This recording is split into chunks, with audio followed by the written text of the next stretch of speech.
2024 की लोकसभा का चुनाव हो चुका है और रिजल्ट भी आ चुका है। और अचरज की बात ये है ना कि वो जादुई आंकड़ा 272 कोई सिंगल पार्टी टच नहीं कर पाई।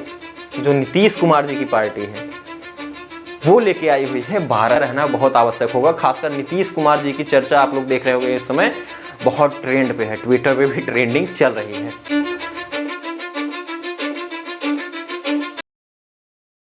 2024 की लोकसभा का चुनाव हो चुका है और रिजल्ट भी आ चुका है। 19 अप्रैल को पहला चरण हमें देखने को मिला था और 1 जून को आखिरी चरण होकर चुनाव समाप्त हो गया और सभी का भविष्य ईवीएम में कैद हो गया। और ईवीएम कहाँ कैद हुई? स्ट्रांग रूम में। अब वो स्ट्रांग रूम खुलने वाला था 4 जून को मतगणना के दिन और 4 जून को खुला भी, मतगणना भी हुई, रिजल्ट भी आ गया। भारत के संविधान के अनुसार अगर केंद्र में सरकार बनानी है तो संसद के निचले सदन में बहुमत आना जरूरी है।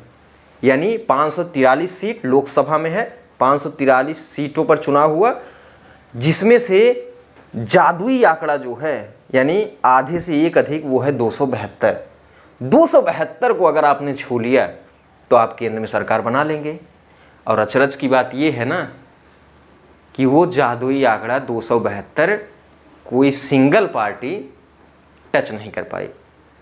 सबसे बड़ी पार्टी बीजेपी निकली, भारतीय जनता पार्टी, लेकिन भारतीय जनता पार्टी भी 240 सीटें ही ले आ पाई। उस बहुमत के आंकड़े से 32 सीटें पीछे रह गई। यानी कोई सिंगल पार्टी ऐसी नहीं है जो सरकार में आ पाए।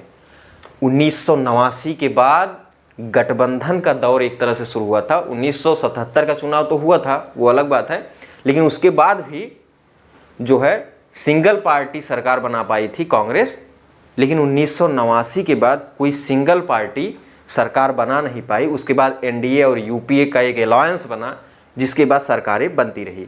2014 में ऐसा हुआ, हालांकि एनडीए गठबंधन था लेकिन फिर भी एक पार्टी थी जो बहुमत के आंकड़े से ज़्यादा थी, वो बीजेपी थी, जो बहुमत के आंकड़े से 2014 में भी 2019 में भी ज़्यादा थी। लेकिन 2024 के चुनाव में वो पार्टी गठबंधन के बाद भी उस जादुई आंकड़े को छू नहीं पाई। यानी फिर से एक बार गठबंधन का दौर हमें देखने को मिलेगा। जब कोई पार्टी गठबंधन के बावजूद भी अगर वो बहुमत के आंकड़े को अकेले छू रही है तो फिर गठबंधन के जो घटक हैं उनको उतनी महत्वता नहीं मिलती। लेकिन अब हमें देखने को मिलेगा, क्योंकि इस समय गठबंधन यानी अगर एनडीए की सरकार बनती है तो एनडीए के घटक दलों को बहुत महत्वता देनी पड़ेगी। यानी बीजेपी कोई ऐसा निर्णय अकेले अपने दम पर नहीं ले पाएगी, वहाँ पर घटक दलों की भी सहमति बहुत ज़रूरी है। अब हमें अगले कुछ वर्षों में देखना पड़ेगा कि एनडीए की मीटिंग हर दूसरे महीने, हर तीसरे महीने पे होती रहेंगी, क्योंकि कुछ नेताओं के बयान अलग आएंगे, कुछ आशंकाएं जाहिर की जाएंगी कि भैया एनडीए घटक से पार्टी बाहर आ रही है। तो इसके लिए हमें मीटिंग देखने को मिलेगी। और जो देश के बड़े बड़े पोर्टफोलियो हैं, रेल मंत्रालय, गृह मंत्रालय, वित्त मंत्रालय, रक्षा मंत्रालय, जो बड़े बड़े पोर्टफोलियो हैं, इस पे हमें घटक दलों के नेताओं को देखने को मिलेगा, क्योंकि गठबंधन का सरकार हो गया है और गठबंधन की सरकार में अब चीज़ देखने को मिलेगी। 2024 के चुनाव में 2 अलायंस चुनाव लड़े, एक एनडीए जो बीजेपी समर्थित, दूसरी इंडिया गठबंधन जो कांग्रेस समर्थित एक तरह से अलायंस थी। अब इसमें देख लेते हैं एनडीए को लगभग मिल गई है कितनी। एनडीए की अगर हम लोग बात करें तो एनडीए को लगभग 291 सीटें मिली हैं, जबकि इंडिया गठबंधन यानी सभी विपक्षी पार्टियों को मिलाकर ये मिल गई है 230 से 32 सीटें मिली हैं। अब इसमें बीजेपी अकेले ही 240 सीटें लेकर आई हुई है और दूसरी पार्टी इसमें कौन सी हो जाएगी? तेलुगु देशम पार्टी, जो टीडीपी, जो चंद्रबाबू नायडू जी की पार्टी है, उसने, टीडीपी ने यहाँ पे 16 और जेडीयू जो नीतीश कुमार जी की पार्टी है वो लेके आई हुई है 12 सीटें।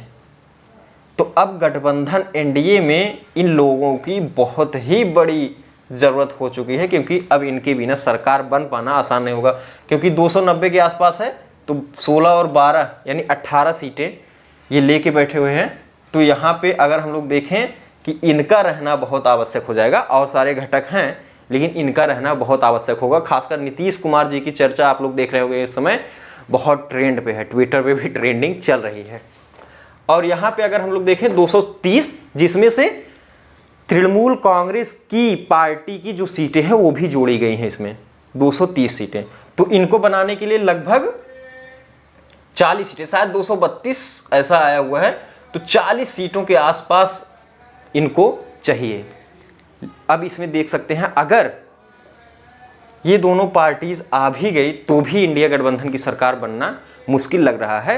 इसके बाद भी अगर देखा जाए तो कुछ और घटक को तोड़ के इनको बनाना पड़ेगा, जो अन्य लोग जीते हुए हैं उनको भी ज्वाइन करना पड़ेगा, तभी सरकार बनने की संभावना है, जो संभावना बहुत मुश्किल लग रही है। हालांकि राजनीति में कुछ संभव नहीं होता, कुछ भी हो सकता है, लेकिन अभी तक तो संभावना मुश्किल लग रही है। एनडीए की सरकार यहाँ पर रिपीट होते दिख रही है। 1962 यानी 60 साल के बाद कोई ऐसी अलायंस है या ऐसी पार्टी है जिसकी तीसरी बार सरकार रिपीट हो रही है। पंडित जवाहरलाल नेहरू जी के सरकार की रिपीट हुई थी 1952 में, 1957 में, उसके बाद 1962 में भी उनकी सरकार रिपीट हुई, लेकिन उसके बाद कोई सरकार तीसरी बार रिपीट नहीं हो पाई।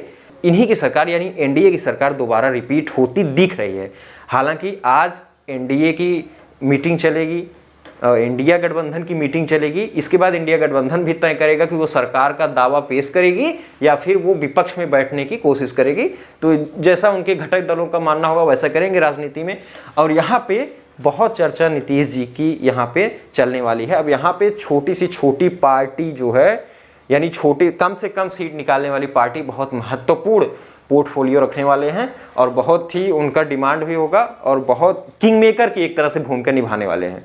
जो पहले हुआ करता था 2014 के पहले, वो फिर से यहाँ पे देखने को मिलेगा।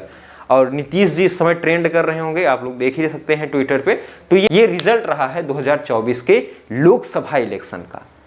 तो यहाँ पर जनता ने एक बार फिर से गठबंधन की सरकार को स्वीकार करने की कोशिश की है। अब इसके बाद सभी पार्टियां देखेंगी कि कहाँ पे उनसे गलती हुई है, सीट बंटवारे में, कैंडिडेट में, या फिर क्या मुद्दे रहे हैं, मुद्दे नहीं उठा पाए, वो सब यहाँ पे सभी पार्टियां देखेंगी। लेकिन फिर भी भारतीय जनता पार्टी सबसे बड़ी पार्टी निकलकर सामने आई। कांग्रेस भी लगभग 100 के आंकड़े को छू रही है यहाँ पर, तो उसके लिए भी पिछली बार से इस बार कहीं ना कहीं बढ़ोतरी हुई है। और खासकर देखें तो मध्य प्रदेश में बीजेपी ही सारी सीटें जीती। गुजरात में अगर देखें तो वहाँ पे एक सीट छोड़कर बीजेपी ने दांव मारा है। हिमाचल प्रदेश में सारी सीटें बीजेपी जीती हैं। उत्तराखंड में सारी सीटें बीजेपी जीती हैं। तो ऐसे कुछ राज्य हैं। जबकि साउथ में अगर देखें तो तमिलनाडु में बीजेपी का खाता नहीं खुला, वहाँ पे डीएमके पार्टी ने बहुत अच्छी खासी प्रदर्शन किया और अच्छा खासा चुनाव उन्होंने जीता है। अगर हम लोग देख लें वेस्ट बंगाल में भी टीएमसी, ममता बनर्जी जी की पार्टी, उसने काफ़ी अच्छा प्रदर्शन किया, जबकि बीजेपी वहाँ पे कम सीटें निकाल पाई। और खासकर उत्तर प्रदेश, जिसको कहा जाता है कि दिल्ली का रास्ता लखनऊ से होकर जाता है, यानी उत्तर प्रदेश जिसको चाहेगा वो सरकार में बैठेगा, तो उत्तर प्रदेश ने इस बार आधा आधा समर्थन दिया है।